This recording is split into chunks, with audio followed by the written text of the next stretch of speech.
अब हम घास के पारिस्थितिक तंत्र की बात करें तो ऐसा पारिस्थितिक तंत्र जहाँ पर सिर्फ घास होगी, और ये घास स्थल जो है वो महाद्वीप यदि देखा जाए तो जैसे ऑस्ट्रेलिया है, अर्जेंटीना है, रूस है, साइबेरिया है, वहाँ पर ये ज़्यादा घास स्थल होते हैं, यानी घास के पारिस्थितिक तंत्र होते हैं, जहाँ पर वृक्ष नहीं होते हैं, केवल घास होती है, छोटी छोटी झाड़ियाँ होती हैं।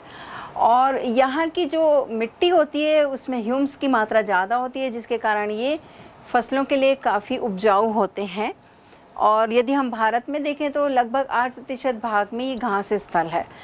अब यहाँ पर यदि हम घास के पारिस्थितिक तंत्र में यदि हम जैविक और अजैविक घटकों की बात करेंगे तो अजैविक घटक तो फिर से वही सेम आ जाएंगे, जैसे मिट्टी है, हवा है, जल है, मिट्टी, जल, हवा, प्रकाश है, वर्षा है वहाँ की। और अकार्बनिक तत्वों की बात करते हैं तो कार्बन डाइऑक्साइड है, पानी है, नाइट्रोजन है, ऑक्सीजन है, खनिज लवण है। तो ये जो है अजैविक घटक में आ जाएंगे। अब इन अजैविक घटक से जो है यदि हम जैविक घटक की बात करते हैं, उत्पादक जिसमें बात करते हैं, तो ये उत्पादक क्या करेंगे, जिसमें केवल घास की श्रेणी के ही पौधे आएंगे। तो ये जो है अजैविक घटकों से अब अपने लिए भोजन बनाते हैं, साथ ही दूसरे जीवों के लिए भी भोजन बनाते हैं। तो घास में क्या क्या आते हैं, शाकीय पौधे आते हैं, झाड़ियाँ आती हैं, वृक्ष नहीं आते हैं। यहाँ बिल्कुल जब आपके लिए जब ये क्वेश्चन आता है कि घास का पारिस्थितिक तंत्र बनाना है तो आप वृक्षों का मेंशन नहीं करेंगे, वृक्ष का नाम नहीं लिखेंगे, क्योंकि वहाँ पर केवल छोटी छोटी झाड़ियाँ ही रहेंगी और घासें रहेंगी। तो यहाँ पे कौन कौन से उत्पादक होते हैं तो उनका नाम हमें याद करना चाहिए और वही लिखना चाहिए। जैसे साइनोडोन है, स्पोरोबोलस है, डाइकेंथियम है, सिम्पोपोगान है, डिजिटेरिया है। ये घास के प्रकार हैं, उनके नाम हैं, और उत्पादक में हम इन्हीं का ही नाम लिख सकते हैं। और यदि उत्पादक की हम बात करते हैं उपभोक्ता की, तो उपभोक्ता में पहले क्या आएगा, प्राथमिक उपभोक्ता। प्राथमिक उपभोक्ता में गाय, भैंस, बकरी, भेड़, हिरण, घोड़े और गधे, ये प्राथमिक उपभोक्ता हैं जो शाकाहारी होते हैं और टोटली जो है वो पौधों के, वनस्पतियों, पत्तियों, फलों पर ही निर्भर करता है उनका भोजन। अब यदि सेकेंडरी कंज्यूमर की बात करते हैं, यानी द्वितीयक उपभोक्ता की बात करते हैं, ये मांसाहारी होती हैं जो प्राथमिक उपभोक्ता पर निर्भर करते हैं अपने भोजन के लिए, ऊर्जा के लिए। तो सेकेंडरी में क्या आएगा, ये है सांप है, पक्षी, लोमड़ी है, भेड़िया। और यदि हम टर्शरी की बात करते हैं, यानी तृतीयक उपभोक्ता की बात करते हैं, जो ये सर्वोच्च मांसाहारी होते हैं और द्वितीयक उपभोक्ता पर डिपेंडेंट रहते हैं, तो इसमें आता है बाज और मोर। फिर अभी मैं यहाँ ध्यान दिलाना चाहूँगी कि यहाँ हम शेर नहीं लिख सकते हैं, क्योंकि हम बात क्या कर रहे हैं, घास स्थल की बात कर रहे हैं ना, घास के पारिस्थितिक तंत्र की बात कर रहे हैं। तो यहाँ शेर, चीता, बाघ ये सब नहीं आ सकता। यहाँ का एग्जाम्पल आपका अलग आएगा जो कि बाज या मोर हो सकता है। अब अपघटक की बात करते हैं तो अपघटक भी, जैसे मैंने पहले कहा था कि अपघटक भी कॉमन होता है, जो जीवाणु हैं और फंगस है। तो जीवाणु में हमने जैसे स्ट्रेप्टोमाइसिस नाम या एक्टिनोमाइसिस लिखा था, तो वो दो हम नाम लेके, और फंजई में है एस्परजिलस वगैरह है, ट्राइकोडर्मा है। तो ये कुछ नाम मेंशन करके हम बता सकते हैं कि ये जो अपघटक होते हैं असल में उनका काम क्या होता है। तो जो भी जैविक घटक हैं, यानी कि उपभोक्ता कह लें या उत्पादक हैं, उनके सड़े गले पदार्थ हैं या मृत पदार्थ हैं, उनके जो भी कार्बनिक पदार्थ हैं उनको अकार्बनिक तत्वों में बदलते हैं। यानी कि जैसे कार्बनिक पदार्थ प्रोटीन, कार्बोहाइड्रेट, लिपिड वगैरह से जो बॉडी बनती है, स्किन बनती है, उस जो तत्व बने हुए हैं उसको स्वतंत्र करते हैं वातावरण में, ताकि फिर से उनका चक्र चल सके। तो इस तरह से हमने अभी एक घास के पारिस्थितिक तंत्र की बात की। आगे एक और तालाब के पारिस्थितिक तंत्र की बात करेंगे। बच्चों, पिछले पार्ट में हमने घास का पारिस्थितिक तंत्र और वन का पारिस्थितिक तंत्र की बात कर ली थी। वहाँ कौन कौन से अजैविक घटक और जैविक घटक पाए जाते हैं, उनका आपस में क्या संबंध होता है, इसको हमने देखा था। आज हम जल पारिस्थितिक तंत्र की बात करेंगे, यानी जल वाले स्थल जैसे जलीय स्थल कौन से होंगे, आप नदी देखते हैं, तालाब है, झील है, झरना है, सागर है, महासागर हैं। तो ये जो है जलीय पारितंत्र हैं। अब इस जलीय पारितंत्र में जैविक और अजैविक घटक निश्चित रूप से जो घास या लैंड वाले जो पारिस्थितिक तंत्र थे या फॉरेस्ट का इकोसिस्टम था, उससे डेफिनेटली ये डिफरेंट होंगे। तो वो डिफरेंसेस क्या है, अंतर क्या है, उसको हम देखेंगे। तो सबसे पहले हम बात करते हैं कि यदि किसी जल के इकोसिस्टम की हम बात कर रहे हैं तो हम एक उदाहरण लेते हैं तालाब का इकोसिस्टम में क्या क्या होगा। तो तालाब और यदि झील की हम बात करते हैं, यदि इन दोनों चीज़ों को हम देखें तो क्या अंतर आप देखते हैं। आपको दिखाई देता है कि उसमें जो पानी है वो स्थिर रहता है। अब नदी में आप देखते हो वो बहता रहता है। तो जो झील और तालाब का पानी जो है स्थिर तो रहता है, लेकिन उसमें अंतर क्या रहता है कि झील जो है बहुत बड़े विस्तृत क्षेत्र में पाई जाती है। कोई झील आपने देखी होगी, जैसे हम कुछ एग्जाम्पल्स की बात करते हैं, जैसे उड़ीसा में है चिल्का झील पाई जाती है, राजस्थान में सांभर झील पाई जाती है, और यदि आपने कहीं कश्मीर घूमने गए होंगे तो वहाँ श्रीनगर में डल झील है और वहाँ पे आपने बोटिंग भी की होगी, उसका आनंद लिया होगा, बहुत मज़ा आता है।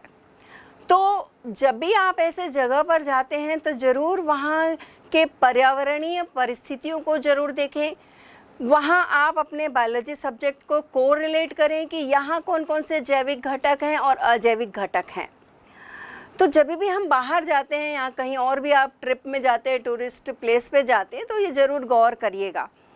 तो अभी जैसे हम बात कर रहे हैं कि झील की, तो झील जो है बड़े विस्तृत क्षेत्र में पाई जाती है और तालाब आपने आसपास देखा होगा। अगर गांव में रहते हैं तो गांव में भी तालाब रहते हैं, अगर शहर में रहते हैं तो आजकल तालाबों का तो सौंदर्यीकरण किया जा रहा है। रायपुर में आपने देखा होगा बूढ़ा तालाब, वो बहुत अच्छे ढंग से बना दिया गया ताकि लोग वहाँ आएँ और देखें उस सुंदर स्थल को। या मैरिन ड्राइव आप गए होंगे रायपुर में, तो वो भी बहुत अच्छा, तालाब को देखो बहुत सुंदर तरीके से प्रेजेंट किया गया है ताकि लोग वहाँ आएँ, एंजॉय करें, वहाँ का वातावरण का आनंद उठाएं। तो यहाँ पर हम बायोलॉजी के स्टूडेंट हैं, तो बायोलॉजी के हिसाब से यदि हम इसको गौर करेंगे तो ये हमारे स्टडी में हेल्प करता है। तो तालाब जो होता है वो आपको हर जगह मिल जाता है, लेकिन झील नहीं मिलती है। तो तालाब और झील में फ़र्क क्या है, वहाँ का पानी तो स्थिर रहता है, लेकिन तालाब जो है वो कम गहरा होता है और झील जो है वो बहुत गहरी होती है। तो कुछ एग्जाम्पल्स भी हमने देख लिए। अब हम बात करते हैं कि इसके जो घटक हैं वो कौन कौन से हैं। तो सबसे पहले हम इसके अजैविक घटक की बात करते हैं, एबायोटिक कंपोनेंट्स की बात करते हैं। अब चूंकि ये जल का इकोसिस्टम है तो इसका मुख्य भाग क्या होगा, जल होगा, यानी यहाँ का एबायोटिक मुख्य कंपोनेंट जो है वो जल होगा। अब जल में जो है बहुत सारे पदार्थ घुले रहते हैं। अब कौन कौन से पदार्थ हैं इसको भी गौर कर लेते हैं। जैसे पोटेशियम आप देख रहे हो, कैल्शियम है, मैग्नीशियम है, फास्फोरस है, सोडियम है, जिंक है, अमोनियम है, मोलिब्डेनम है। ये सब जो है ये पॉजिटिव आयन के रूप में उसमें उपस्थित रहते हैं और निगेटिव आयंस के रूप में भी कुछ उपस्थित रहते हैं। जैसे H2PO4 है, सल्फेट आयन है, क्लोराइड आयन है, ब्रोमाइड आयन है, आयोडीन आयन है। तो ये निगेटिव फॉर्म में ये उपस्थित रहते हैं। इसके साथ इसमें गैसेस भी घुली रहती हैं, कार्बन डाइऑक्साइड गैस और ऑक्सीजन गैस, क्योंकि आप जानते हैं कि वहाँ पर जैविक घटक भी पाए जाते हैं। जैविक घटक में यदि हम पौधों की बात करें तो उनको कार्बन डाइऑक्साइड चाहिए और यदि वहाँ जंतुओं की बात करें तो उनको ऑक्सीजन चाहिए। तो ये दोनों गैसें भी जो हैं पानी में घुली रहती हैं। तो ये हमने बात की इसके एबायोटिक घटक की, कंपोनेंट्स की। अब बायोटिक घटक कौन से होंगे, बायोटिक कंपोनेंट कौन से होंगे, तो उसको हम देख लेते हैं। तो यहाँ पर यदि हम पहले बायोटिक घटक की बात करते हैं तो सबसे पहले हम उसमें प्रोड्यूसर की बात करते हैं, यानी उत्पादक की बात करते हैं, जिस पर सारे और अन्य जो जीव हैं वो निर्भर कर रहे हैं। ये ऑटोट्रॉफ हैं और दूसरे जो हैं उस पर निर्भर करेंगे वो हेटरोट्रॉफ हैं। तो प्रोड्यूसर में यदि हम बात करते हैं तो इसके यहाँ मतलब तालाब में या जल के इकोसिस्टम में दो कैटेगरीज में जो है प्रोड्यूसर पाए जाते हैं। एक है मैक्रोफाइट्स हैं और दूसरे हैं फाइटोप्लैंक्टन्स। तो मैक्रोफाइट्स जो हैं वो आकार में बड़े होते हैं, इसलिए इनको मैक्रोफाइट्स कह दिया जाता है। अब जल में जो है आपने कई पौधों को तैरते हुए देखा होगा, कई पौधों को आपने उसमें स्थिर देखा होगा कि वहीं पर मतलब जड़ों से वो अटके रहते हैं, भूमि से जुड़े रहते हैं। या फिर कुछ ऐसे पौधे होते हैं आधे पानी में रहते हैं, आधे पानी के अंदर रहते हैं, आधे ऊपर रहते हैं। तो इस तरीके से वहाँ पर जो पाए जाने वाले जो पौधे हैं उनके कुछ एग्जाम्पल्स की हम बात कर लेते हैं, ताकि आपके पास जब ये क्वेश्चन आता है कि पॉन्ड इकोसिस्टम का आप डायग्रामेटिकली या आंसर लिखिए, तो आप कैसे उसके एबायोटिक और बायोटिक घटक को लिख पाएँ। ध्यान देने वाली बात क्या होती है कि आपको जब अलग अलग सिस्टम की बात की जाती है, अलग अलग इकोसिस्टम की बात की जाती है, तो वहाँ पर बायोटिक और एबायोटिक में थोड़ा सा चेंजेस होता है, लेकिन बायोटिक में काफ़ी सारा चेंजेस रहता है। वहाँ के जीव जंतु, पेड़ पौधे अलग होते हैं। अगर हम फॉरेस्ट की बात कर रहे थे तो वहाँ बड़े बड़े पौधे थे, लेकिन अभी हम यहाँ जल की बात कर रहे हैं तो वहाँ उसके अनुसार जल में रहने वाले यानी एक्वेटिक प्लांट्स की ही बात करेंगे। अगर आपको पॉन्ड का इकोसिस्टम आ रहा है, आप वहाँ बरगद पीपल लिख देंगे तो गलत हो जाएगा। और वहाँ यदि कंज्यूमर की जो उपभोक्ता की बात आ रही है तो उसके अनुसार नहीं लिखेंगे। तो इसलिए कहा जाता है कि हर एक इकोसिस्टम में बायोटिक कंपोनेंट कौन कौन से होंगे, ये हमें ध्यान देना पड़ता है। तो अब हम यहाँ पर प्रोड्यूसर की बात कर रहे थे, तो प्रोड्यूसर में जो है कुछ एग्जांपल्स हम जैसे देख रहे थे, हाइड्रिला। आप याद करिए, हाइड्रिला प्लांट को आप किस में यूज़ करते हैं? आपने 10th में यूज़ किया होगा। ये प्रकाश संश्लेषण का जब हम एक्सपेरिमेंट करते हैं फोटोसिंथेसिस वाला, कि उसमें ऑक्सीजन गैस रिलीज़ होती है, तो हम ये हाइड्रिल प्लांट ही लेते हैं। क्यों एक्वेटिक प्लांट लेते हैं? क्योंकि इसमें जो है कहना चाहिए कि बहुत जल्दी जो है ऑक्सीजन गैस रिलीज़ होती है। और है सेजिटेरिया एक एग्जाम्पल है, यूट्रिकुलेरिया एग्जाम्पल है, आइकॉर्निया है, एजोला है, ट्रैपा है। ट्रैपा याद करिए क्या है? सिंघाड़ा। सिंघाड़ा आप खाते हैं, तो ट्रैपा भी कहाँ मिलेगा आपको? पॉन्ड में। टाइफा है, साल्विनिया है और निम्फिया है। तो ये हमने कुछ एग्जाम्पल्स बात की मैक्रोफाइट्स की। अब हम बात करते हैं इसके दूसरा जो प्रकार है, यानी कि ये मैक्रोफाइट्स था, ये आकार में बड़े थे, अब छोटे भी होते हैं। छोटे क्या हैं? उनको हम कहते हैं फाइटोप्लैंक्टन्स। तो फाइटोप्लैंक्टन्स भी जो हैं या तो फ्लोटिंग होंगे या सबमर्ज्ड होंगे।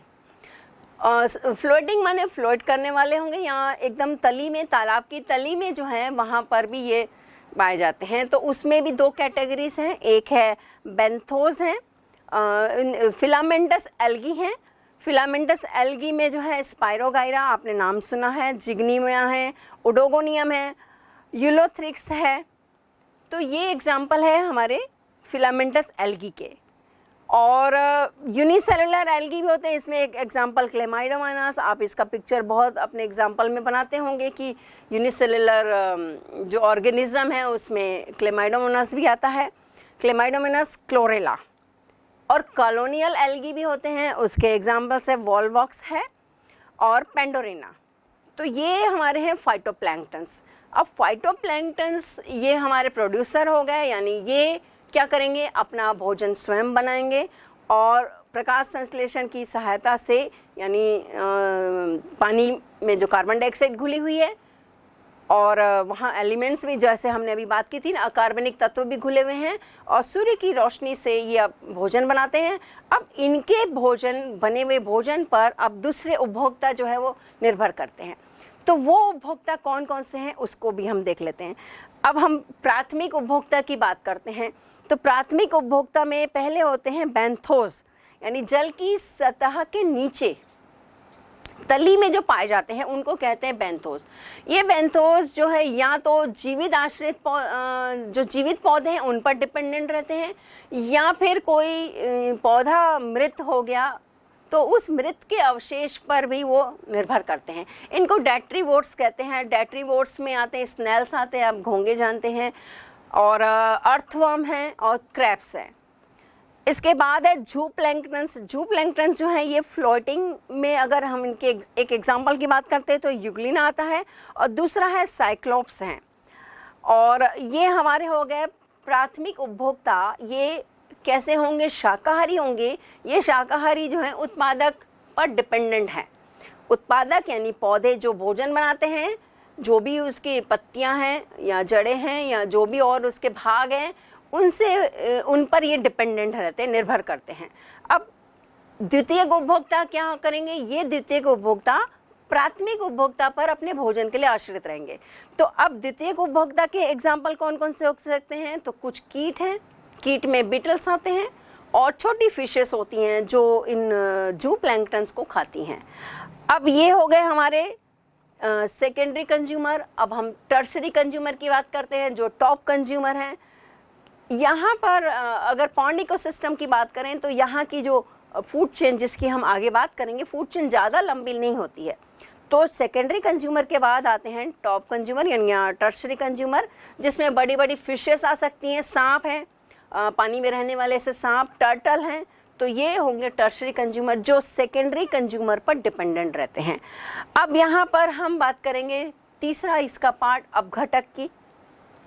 अपघटक यानी डिकम्पोजर्स हैं। डिकम्पोजर्स की बात हमने पहले भी की थी, फॉरेस्ट इकोसिस्टम में बात की थी। तो जो घटक होते हैं ऑलमोस्ट सभी तरह के इकोसिस्टम में लगभग एक ही समान होते हैं। जैसे हमने एग्जाम्पल बैक्टीरिया की बात की थी, फंजाई की बात की थी। फंजाई में राइजोपस है, राइजोपस है, एक्टिनोमाइसिटिस है, क्लेडोस्पोरम है, ये कुछ एग्जाम्पल्स हैं। सेप्रिलेग्निया है, ये कुछ एग्जाम्पल्स फंगस के हैं जो ये अपघटन का काम करते हैं। अपघटन किसका करेंगे? जो मृत अवशेष पदार्थ हैं, कोई जीव मर गया है उसके बाद, या अगर हम पत्ती की बात करते हैं, जैसे पेड़ों के से पत्तियां गिरती हैं, नीचे ज़मीन पर गिरती हैं, तो उसका भी अपघटन होने लगता है। हम जो फ्रूट फल्स खाते हैं, उनके छिलके हम बाहर रख देते हैं, उनका भी अपघटन होने लगता है। तो हम अपघटन की प्रक्रिया को एक अच्छे तरीके से उसको समझने का प्रयास करेंगे। लेकिन अभी हम यहाँ पर जो जिस मैनर में बात कर रहे हैं कि पॉन्ड के इकोसिस्टम में कौन कौन से घटक हैं, उनको हमको कैसे प्रेजेंट करना है अपने आंसर में यदि आता है, या कैसे हमें पढ़ना है, तो अभी हम केवल उसकी बात कर रहे हैं। हमें केवल अभी उसका नाम लिखना है कि कौन कौन से अपघटक जो हैं ये अपघटन की प्रक्रिया को पूरा कर रहे हैं। तो अभी हमने 3 तरह के इकोसिस्टम की बात कर ली। एक आपका फॉरेस्ट इकोसिस्टम था, ग्रासलैंड का था, घास का पारितंत्र था, और एक हमने बात की तालाब के इकोसिस्टम की। बच्चों, अब एक नई टर्मिनोलॉजी की बात करते हैं जिसको आपने पहले नहीं सुना होगा। ये है प्रोडक्टिविटी की बात कर रहे हैं हम। Ecosystem productivity. प्रोडक्टिविटी मतलब जो उत्पादक हैं यानी प्रोड्यूसर हैं, वो कितना उत्पादन करते हैं और कितना वो अपने लिए उपयोग करते हैं। इसके बाद जो बचा हुआ बायोमास रहता है वो आगे की श्रृंखला में कैसे ट्रांसफ़र होता है, इसकी बात करते हैं। तो ये टर्मिनोलॉजी में हम यह बात कर रहे हैं प्रोडक्टिविटी की। तो इकाई समय में उपस्थित अजैविक जो पदार्थ रहते हैं उनको स्टैंडिंग स्टेट कहते हैं। इसी प्रकार इकाई समय में एक जीव अथवा समुदाय के द्वारा संश्लेषित जो कार्बनिक पदार्थ हैं, यानी जो प्रोड्यूसर हैं, एक इकाई समय में वो कितना पदार्थ का बना रहे हैं, उत्पादन कर रहे हैं, यही प्रोडक्टिविटी है। और इसी प्रोडक्टिविटी को उत्पादन की दर कहते हैं, यानी प्रोडक्टिविटी रेट कहते हैं।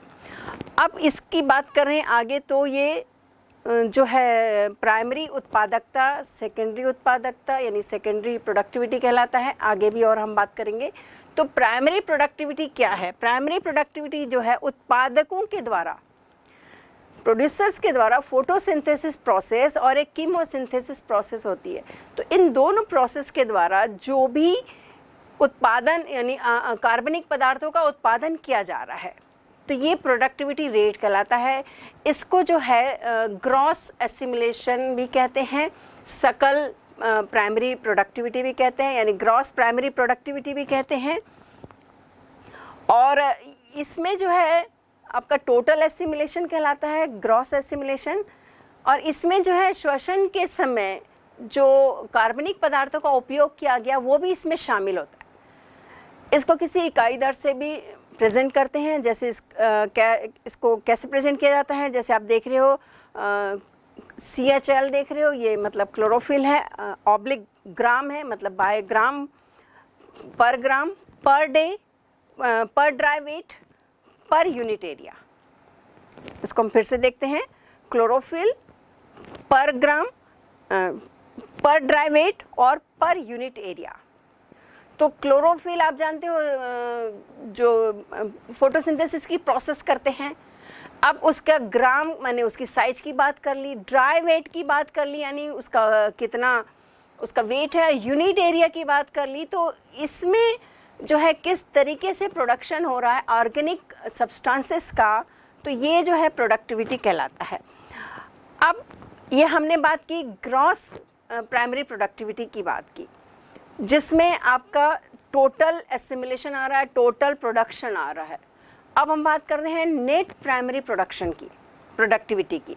तो नेट प्राइमरी प्रोडक्टिविटी जो है, जो टोटल बनी उसमें रेस्पिरेशन को हटा दिया जाए, यानी श्वसन में आप जानते हो कार्बनिक पदार्थों का उपयोग होता है, ग्लूकोज होता है, अमीनो एसिड होता है, लिपिड होता है, ये सब का यूज़ होता है।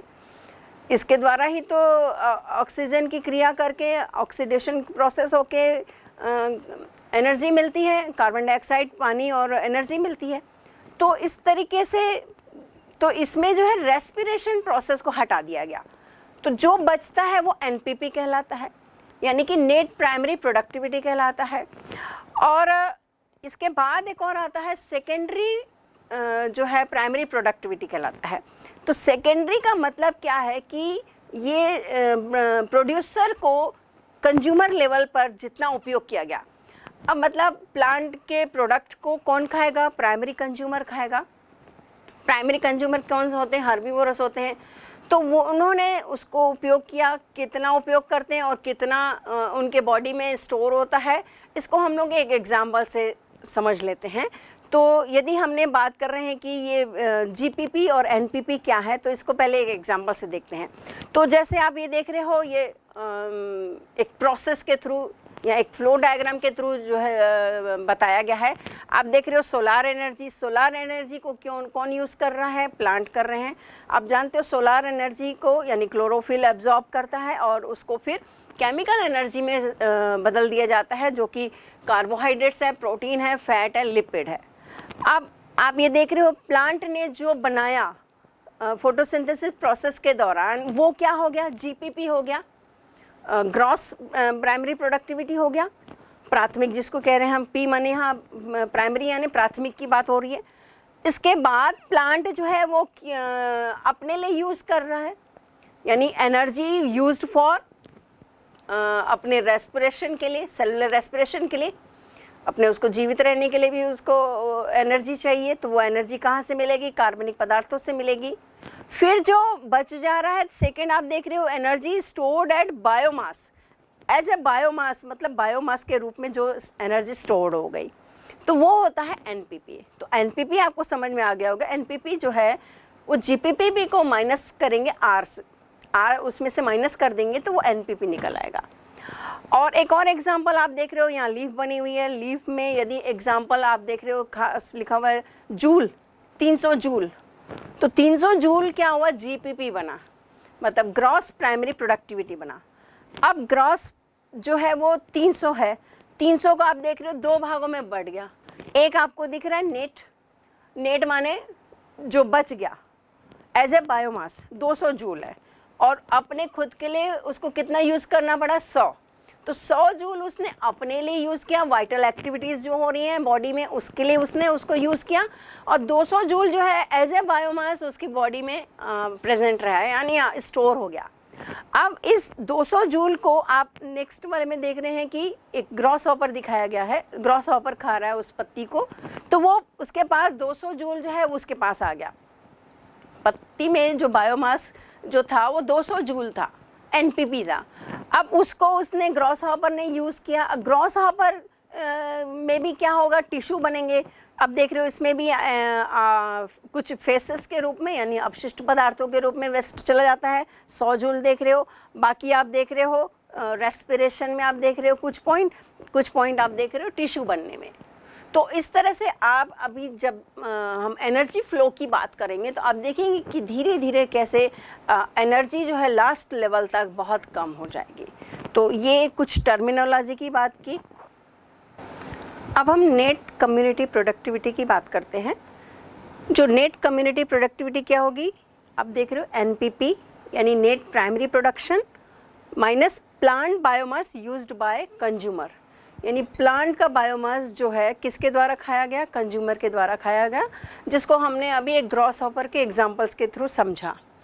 अब हम बात करते हैं कि व्हिटेकर ने जो है 1970 में बताया था कि सबसे ज़्यादा जो प्रोडक्शन रेट है यानी उत्पादकता दर जो है वो कौन से प्लांट्स देते हैं। तो उन्होंने जो भी स्टडी की या रिसर्च किया उसके आधार पर बताया कि जो ट्रॉपिकल फॉरेस्ट है यानी उष्णकटिबंधीय जो वन है या वो वाले एरिया हैं उनके द्वारा जो है ये प्रोडक्शन रेट जो है सबसे ज़्यादा होता है, या कहना चाहिए औरों से ये दुगुना रहता है। तो वो मेज़रमेंट क्या था उसको भी हम देख लेते हैं ताकि हमें ये समझ में आ जाएगा कि कैसे वो दुगना है। तो ट्रॉपिकल फॉरेस्ट वालों की जब उन्होंने रिसर्च किया तो उन्होंने देखा कि 18 × 10⁶ किलो कैलोरी जो है उनका वो उत्पादक दर था। और यदि हम टेम्परेट की बात करते हैं तो 10.5 × 10⁶ किलो कैलोरी है। और यदि कॉनिफेरस फॉरेस्ट के बात करते हैं तो वो आप देख रहे हो बहुत कम है, 4.3 × 10⁶ किलो कैलोरी है। तो इस तरह से आप देख रहे हो कि 18 × 16.6 जो है वो जस्ट 10 के डबल, नियर अबाउट डबल है। और यदि उन्होंने पर ईयर के हिसाब से जो कैलकुलेशन किया उसको भी उन्होंने बताया था। तो ट्रॉपिकल फॉरेस्ट का जो प्रोडक्शन रेट है वो आप देख रहे हो 1000 से 3000 ग्राम, आप देख रहे हो कैसे यूनिट में लिखा हुआ है, ग्राम per metre square per year, यानी एक ईयर में उसके मीटर स्क्वायर की बात करते हैं। और फिर हम बात करते हैं उसके ग्राम के हिसाब से, तो 1000 से 3000 gram per metre metre square per year, ये उसका प्रोडक्शन रेट है। और टेम्परेट की बात करें तो 600 से 2500 दिख रहा है आपको। ट्रॉपिकल की बात करते हैं तो ये 2300 ग्राम per metre square per year की बात हो रही है। तो इस तरीके से कैलकुलेशन भी यदि आप अपने आंसर में लिखते हैं और बताते हैं तो ये आपका जो है आंसर बहुत अच्छा बन जाता है। ये जाना जाता है कि आप डेप्थ में उसके नॉलेज को रख रहे हैं, उसकी जानकारी आपके पास है कि किस तरीके से प्रोडक्शन रेट होता है, और यदि आप उसके कैलकुलेशन की बात करेंगे तो अच्छा होगा।